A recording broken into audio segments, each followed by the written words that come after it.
Rasa cinta kita kepada Nabi Muhammad. Hanya setan yang gak mau merayakan maulid Nabi. Hanya setan yang gak mau merayakan maulid Nabi. Hanya setan. Wahabi sesat, Wahabi setan, Wahabi sesat, Wahabi setan. Diketahui jika mereka tampil untuk acara peringatan Maulid Nabi Shallallahu Alaihi Wasallam.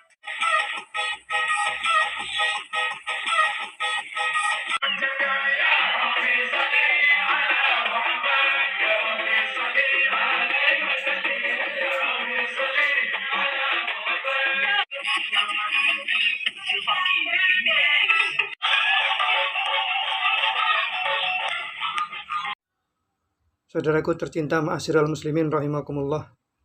Kali ini saya ingin menyoroti lagi-lagi bahasa-bahasa yang keluar dari lisan kaum muslimin yang tidak patut untuk disampaikan ya. Kali ini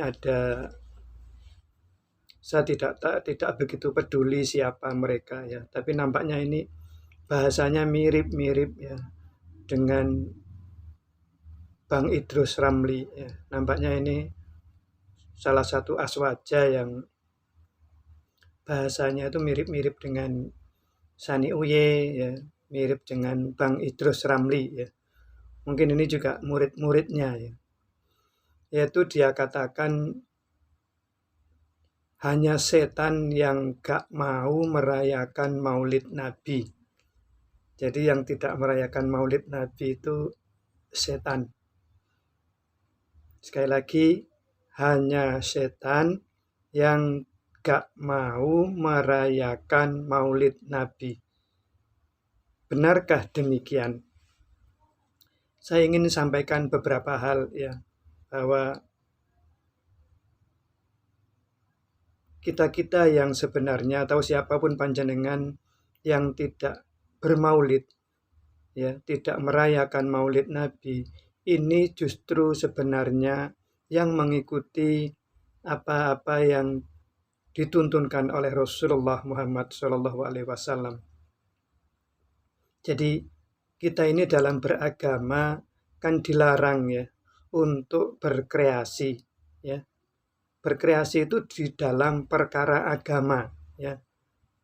Jadi Rasulullah menyampaikan fi amrina ya. Jadi itu dalam perkara kami.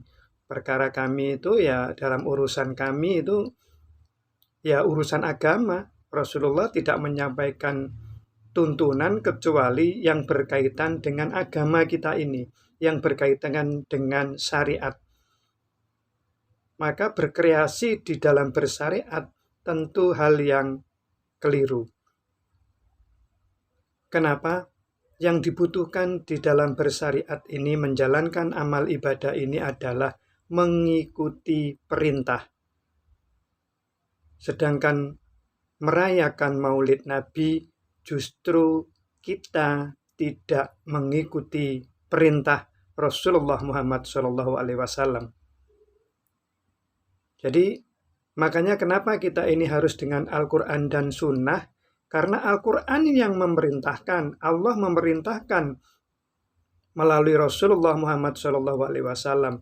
Jadi Al-Quran dan Sunnah itu satu kewajiban yang harus kita ikuti selaku umat beragama, selaku umat Islam. Jadi amal ibadah itu tentunya yang sesuai atau yang ada tuntunannya. Jadi kalau tidak ada tuntunannya, seharusnya kita tidak melakukan. Jadi sekali lagi, ibadah itu wajib ada tuntunannya, baru kita lakukan.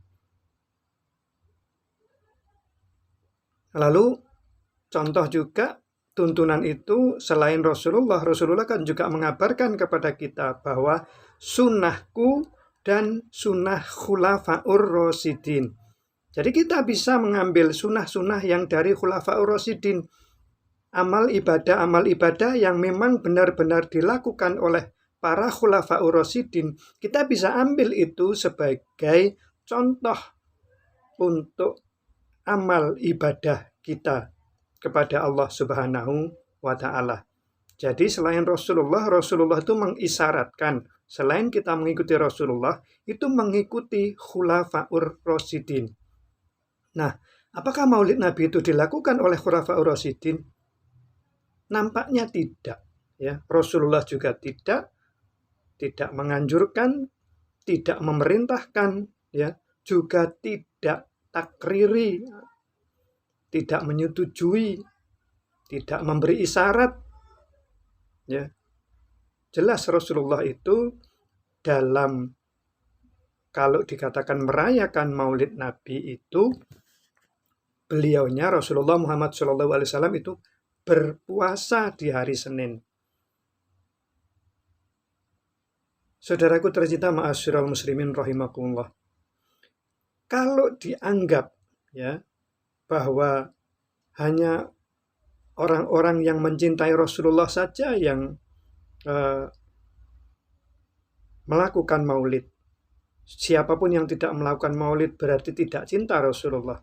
Bahkan lebih tragis, hanya setan yang tidak mau merayakan maulid Nabi. Ini bahasa sangat-sangat konyol, ya. Kalau merayakan maulid ini perlu, pasti Rasulullah sudah sampaikan, ya. Karena apa? Perayaan yang justru disampaikan oleh Rasulullah itu hanya ada dua. Sekali lagi, hanya ada dua. Apa perayaan itu? Satu, Hari Raya Idul Fitri. Yang kedua, Hari Raya Idul Adha. Baru kita merayakan di situ. Bahkan apa kaidahnya? Kita dilarang berpuasa.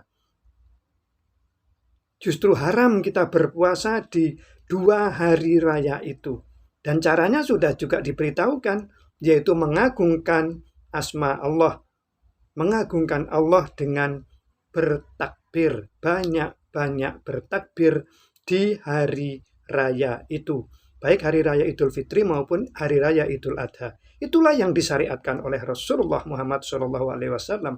Bukan memperingati hari kelahiran beliau. Kalau hanya peristiwa-peristiwa besar, banyak peristiwa besar yang itu bersejarah. Contohnya misalnya, selain kelahiran Nabi misalnya, pernikahan Rasulullah Muhammad SAW itu juga peristiwa besar.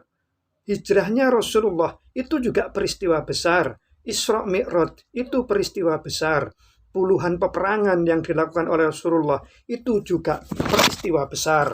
Misalnya perang Badar, perang Hunain, perang Tabuk, perang Uhud, perang Khandaq, dan perang-perang yang lainnya itu. Itu juga peristiwa-peristiwa besar.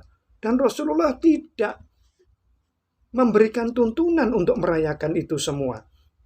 Lalu misalnya wafatnya Rasulullah, itu juga peristiwa besar. Ternyata apa? Itu juga tidak dilakukan setiap tahun oleh para sahabat, para khulafaur rasyidin, untuk melakukan ibadah-ibadah dengan merayakan atau membuat haul-haul, ya, dari wafatnya Rasulullah Muhammad SAW. Turunnya Al-Quran, ya, turunnya awal Al-Quran, itu juga merupakan peristiwa besar. Lalu ayat terakhir Al-Quran yang turun, yang menyampaikan bahwa agama ini sudah sempurna, itu juga merupakan peristiwa bersejarah, peristiwa besar, ya. Lalu juga kalau kita melihat peristiwa besar lainnya, misalnya mukjizat Rasulullah Muhammad SAW, yaitu membelah bulan, itu juga peristiwa besar. Tapi dari peristiwa-peristiwa yang saya sampaikan ini, tidak satupun Rasulullah itu menyampaikan tuntunannya untuk merayakannya. Termasuk misalnya wafatnya Bunda Khadijah yang perjuangannya luar biasa, dari orang terkaya, ya, salah satu orang terkaya di Jazirah Mekah, di Jazirah Arab Mekah waktu itu, sampai menjadi orang yang termiskin. Beliau lakukan untuk membela Rasulullah Muhammad SAW dalam berjuang menegakkan agama Islam, menegakkan dakwah-dakwah Rasulullah Shallallahu Alaihi Wasallam. Jadi Bunda Khadijah juga wafatnya mestinya juga jadi peristiwa yang besar, tapi ternyata Rasulullah tidak menyatakan itu.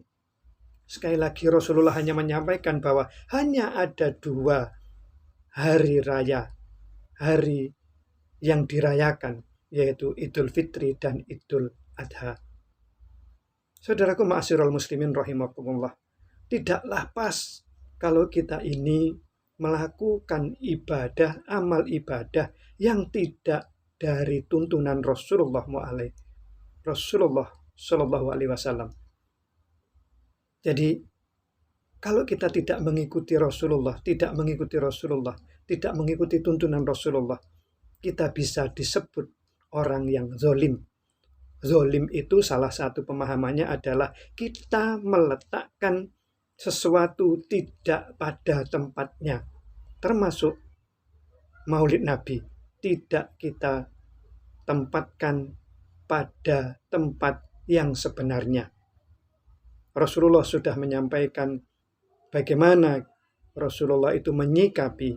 Rasulullah sudah memberikan tuntunan bagaimana kalau kita ingin menyambut lahirnya Rasulullah Muhammad SAW.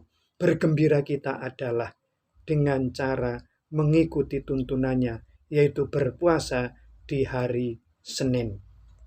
Dan sekali lagi, Maulid Nabi itu adalah ibadah yang dikreasikan oleh umat Islam. Bahkan ibadah ini baru muncul setelah 300 tahun lebih dari wafatnya Rasulullah Muhammad SAW. Dan ingat, setiap kreasi akan diikuti oleh kreasi-kreasi yang lain. Begitu acara Maulid Nabi ini diagungkan, begitu Maulid Nabi ini dikreasikan, maka akan muncul model-model kreasi yang lain dari Maulid Nabi ini. Panjenengan bisa lihat tayangan tadi, joget-joget yang sangat tidak layak di dalam acara Maulid Nabi itu. Tapi sekali lagi, kita tidak akan pernah bisa menghentikan kreasi karena kita sendiri berkreasi. Maulid Nabi itu adalah kreasi umat Islam. Maka akan muncul kreasi-kreasi yang lain, termasuk joget-joget seperti yang ada pada tayangan tadi. Yang lain lagi, Rasulullah itu menerima wahyu itu 100%, tidak mengurangi, tidak menambah. Al-Quran itu 100%. Ya, 100% dari Allah, dan Rasulullah tidak berani untuk melakukan penambahan maupun pengurangan. Contohnya apa? Rasulullah itu pernah ditegur oleh Allah, dan tegurannya itu turun surat Abasa yang judulnya itu artinya itu bermuka masam. Jadi itu teguran dari Allah kepada Rasulullah Muhammad SAW, dan itu pun disampaikan Rasulullah. Ayat itu tidak dikurangi sedikit pun oleh Rasulullah Muhammad SAW. Jadi kalau kita ini ingin mentaati Rasulullah, ingin mentaati Allah dan Rasulnya, maka yang kita lakukan adalah mengikuti semua tuntunannya, bukan berkreasi dalam tuntunannya itu. Rasulullah juga pernah ditegur oleh Allah karena apa? Karena Rasulullah mendoakan pamannya yang tidak mau beriman, yaitu paman Abu Thalib. Abu Thalib ini tidak mau beriman, tapi Rasulullah mendoakan kepada Allah. Ini hampir mirip dengan kisah Nabiullah Nuh saat juga meminta kepada Allah untuk menyelamatkan putranya Kan'an dari musibah atau dari bencana banjir bandang yang diturunkan oleh Allah sebagai azab bagi kaumnya Nabi Nuh. Dan itu pun Allah menegur Nabiullah Nuh. Sama mirip-mirip dengan Rasulullah saat ditegur saat mendoakan pamannya Abu Thalib yang kafir dan musyrik. Jadi ada dua memang contoh yang bisa kita lihat, ya. Yang pertama malaikat, yang kedua iblis. Malaikat itu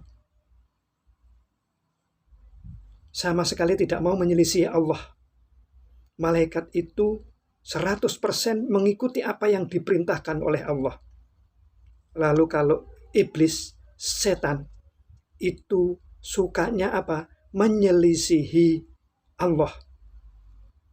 Jadi malaikat itu selalu patuh dan taat kepada Allah. Sedangkan iblis, setan, itu sukanya menyelisihi Allah. Nah, sekarang kalau kita ini ikut tuntunan Rasulullah, kita tidak berani menyelisihi Rasulullah karena cinta kita kepada Rasulullah, maka kita tidak ingin menyelisih sedikit pun kepada Rasulullah.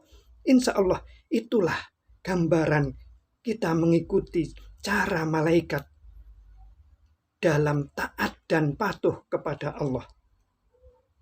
Dan kalau kita berkreasi dalam beragama, berarti kita ini bisa jadi, sekali lagi, kita ini bisa jadi menyelisihi Rasulullah.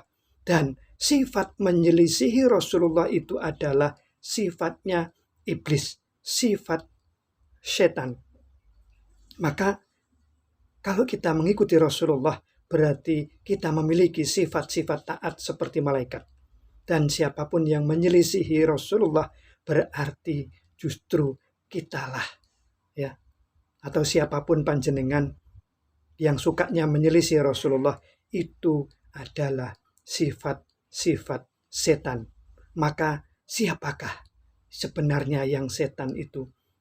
Apakah yang sukanya berkreasi dalam beribadah, ataukah kita yang selalu taat dan patuh kepada apapun tuntunan yang diperintahkan oleh Rasulullah Muhammad Shallallahu Alaihi Wasallam? Semoga panjenengan dan saya tidak mudah menyelisihi Rasulullah Muhammad Shallallahu Alaihi Wasallam, karena sekali lagi menyelisihi Allah dan Rasulnya itu adalah sifat-sifat iblis dan setan. Semoga ini kita mencerahkan.